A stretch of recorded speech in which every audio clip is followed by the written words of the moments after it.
O técnico Renato Portaluppi está pronto para instaurar uma verdadeira revolução tática no Grêmio para o confronto crucial contra o Atlético PR.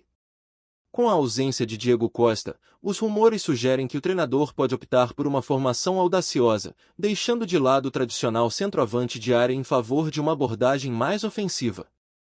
A estratégia de Renato parece centrar-se na eficiência defensiva e na transição rápida, contando com os atacantes pelos lados para criar oportunidades decisivas. No entanto, a possível exclusão de JP Galvão, cotado para substituir Diego Costa, parece indicar uma mudança de rumo.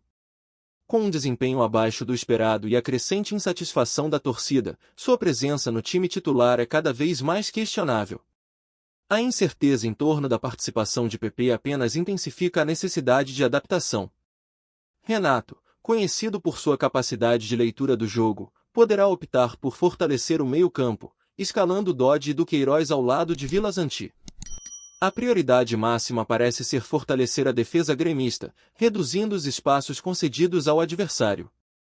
A inclusão de um meio-campista adicional, juntamente com a presença de Cristaldo, Pavon e Gustavo Nunes, pode representar uma mudança significativa na dinâmica de jogo do Grêmio.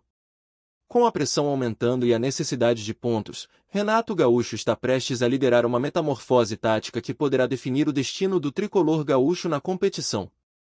Os olhos estarão atentos à sua ousada estratégia quando as equipes entrarem em campo. Enquanto isso, o Grêmio busca reforços para a sequência da temporada e encontrou em Edenilson um nome promissor. O meio-campista, ex-Inter, despertou o interesse do técnico Renato Portaluppi e da diretoria tricolor após perder espaço no Atlético Mineiro. Mas, afinal, em quais posições ele poderá atuar no time gremista? Segundo o desenho tático de GZH, Edenilson oferece diferentes possibilidades de utilização dentro da equipe.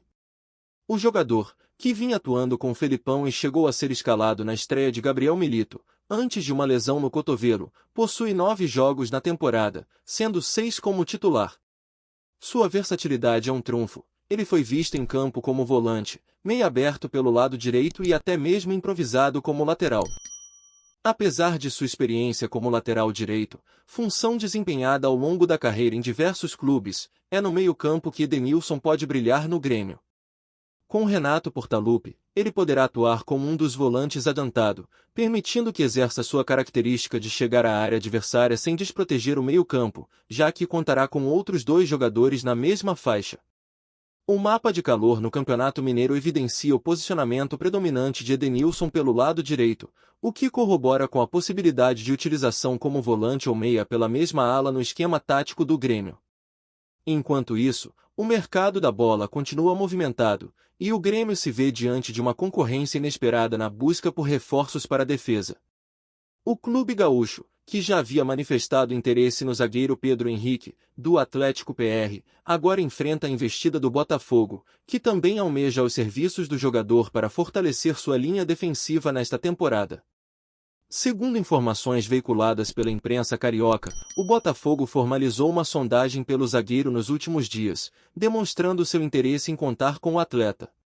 Esta ação coloca mais pressão sobre o tricolor, que via em Pedro Henrique uma oportunidade de reforçar seu elenco. O Grêmio, desde o início da janela de transferências, tem demonstrado interesse em Pedro Henrique. Realizou 2 investidas pelo jogador, ambas sem sucesso. A última tentativa consistiu em uma proposta de empréstimo com opção de compra ao final do contrato, porém foi rejeitada pelo Atlético PR. Diante das dificuldades em garantir a contratação de Pedro Henrique e de outros alvos, como Joaquim dos Santos, o Grêmio ampliou suas buscas. Recentemente, tentou a contratação de Gemerson, do Atlético Mineiro, porém encontrou resistência por parte do clube mineiro, que considera o zagueiro uma peça fundamental em sua equipe. Com a janela de transferências domésticas se encerrando em breve, a pressão sobre os clubes para concretizar suas negociações aumenta. O desfecho dessa disputa entre Grêmio e Botafogo pelo zagueiro Pedro Henrique promete ser um dos principais capítulos deste mercado da bola. Enquanto isso, fora dos campos, o ex-lateral da seleção brasileira, Daniel Alves, foi avistado em Barcelona desfrutando de um passeio descontraído ao lado da modelo Joana Sanz. Libertado em março deste ano, Alves aguarda o desfecho dos recursos relacionados a uma condenação de 4 anos e meio por um caso de estupro em uma boate na cidade espanhola. O casal foi flagrado de mãos dadas pelas ruas da metrópole, em uma cena que despertou a atenção dos tabloides. Anteriormente, Daniel Alves havia sido visto acompanhado apenas de sua advogada, Inés Guardiola, durante suas idas ao tribunal. As restrições impostas ao ex-jogador incluem a entrega de seus passaportes brasileiro e espanhol, além de medidas que o impedem de deixar o território espanhol. Além disso, comprometeu-se a comparecer semanalmente diante da corte. Após sua liberação, Joana Sanz compartilhou uma foto nas redes sociais, gerando polêmica e críticas. O casal, envolto em uma relação tumultuada desde 2015, parece não se importar com as opiniões alheias, apesar de indícios como o unfollow de Joana Alves no Instagram. A revista 10 Minutos